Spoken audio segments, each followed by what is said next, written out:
Between the end of the Crimean War in 1856 and the death of Queen Victoria in 1901, the army saw huge changes.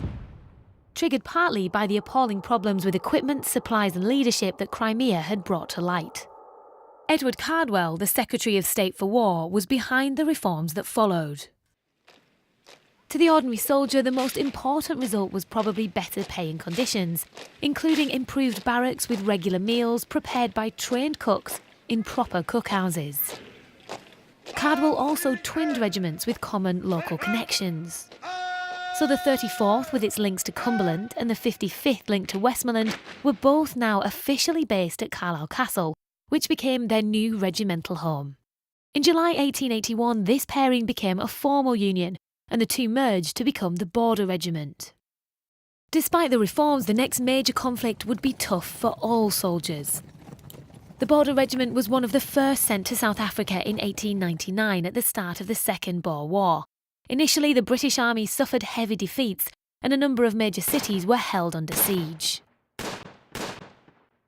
The British soldiers learned from their mistakes and enjoyed some success, but the enemy weren't easily subdued.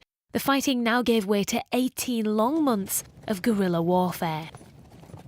Lord Kitchener, the British general, didn't have enough men to cover such a huge country, so he set up chains of blockhouses to protect lines of communication, such as roads, bridges and railways. These used the same idea as Hadrian's Wall. They needed relatively few soldiers to man them. So the rest of the army was free to sweep the country, restricting the movement of the Boer fighters and forcing them onto the lines of blockhouses. It was a war of exhausting marches, chasing the enemy over harsh terrain, from waist-deep swamps to parched, dusty plains.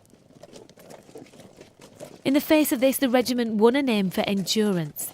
They once covered 26 miles in 19 hours, earning a mention in the records for exemplary conduct.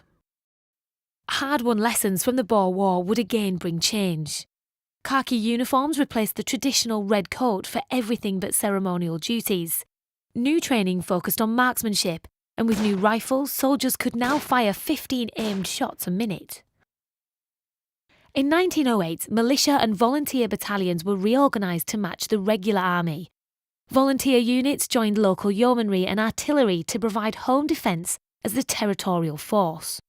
The militia battalions became the Special Reserve, there to support the regular army in wartime. All of which meant that the army that Britain sent to war in 1914 was the best equipped, organised and prepared force in its history.